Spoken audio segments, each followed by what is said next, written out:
Imana yacu ni umwizigirwa ibihe byose, kandi nagira ndakubwire kubera ari umwizigirwa uyizigiye ntuzokwigera ukogwa n'isoni, ariko niwahemuka uzomaramara nta kabuza. Imana yacu ntihemuka, niwayizigira izokugirira neza, izokunezereza, izogutwenza, izogukorera ibirengeye ibyo usaba n'ibyo wiyumvira nk'uko ubushobozi bwayo bugenda bugukoreramwo. Nukorera Imana yacu yitwa Ntihemuka. Jewe ntiyampemukiye. Niba ugwaye nuyizere, uyizere n'umuganga mukuru. Ukaba ufise ibibazo mu rugo rwawe, ndagusavye ntuhave ugenda ubibwira umuntu wese marene ngo niwe yogutorera inyishu. Eka namba niwizere Imana, usenge uyibwire vyose uko bikurikirana. Nagira ndakubwire ngo Imana idahemuka izokugendera mu rugo rwawe igutabare. Gwaruka muri mu maki, mugowe n'ibiki, ubuzima nivyo bibagoye, abanyeshure mubuze minervare.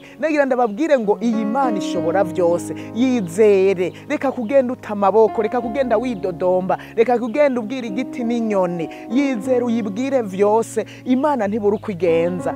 Kandi nagira ndakubwire ngo Imana ikoresha abantu. Niwayibwira kandi ukayibwira uyizigiye, Imana ikigenda igakora ku muntu kanaka, akaza akakugirira neza, akaza akagukorera. Imana ikiganza cyayo nikibaye kigufi, naho woba warugwaye ingwara bavuga kwidakira, Imana ishobora kumanura ubushobozi bwayo n'ikiganza cyayo cy'ubushobozi ikagukorako ugakira mu mwanya mutoya. Niwizera Imana iratabara, niwizera Imana ntihemuka, ninteturuye. Nuyizere nawe uzobona ukugira neza kwayo. Jewe narayizeye, nukuri ibindi ko ndababwira. Imana yambereye ntihemuka. Ujya narinze ndirimba ijya ndirimbo ya Ntihemuka kubera Imana narayibonye ntiyigeze impemukira. Abantu narababonye bahemuka, abantu narababonye bata umuntu mu gihe cy'ibibazo, ariko niwayizera Imana mu gihe cy'ibibazo ahubwo ikizi ikagusanga ikakuba hafi, hanyuma ikakugirira neza. Hariho umuntu ashobora kwibaza ngo mbega ko ariko aratubwira ngo Imana ntihemuka ko mbona ibibazo vyama vyaje. Ibibazo tukiri muri inosi y'ibibazo, inosi y'ingorane bizoza nta kabuza, ariko ugaruke wizigira Imana. Kuko ibibazo Imana irabireka bikaza kugira ngo tuyegere dusenge, ikabireka bikaza kugira ngo bidukuze.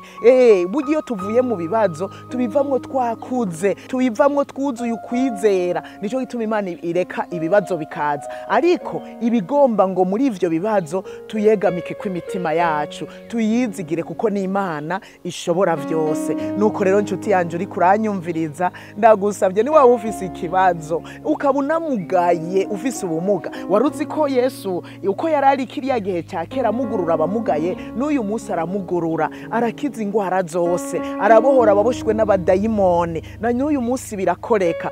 Nuko rero yizigire, ntizoguhemukira kuko yitwa Ntihemuka.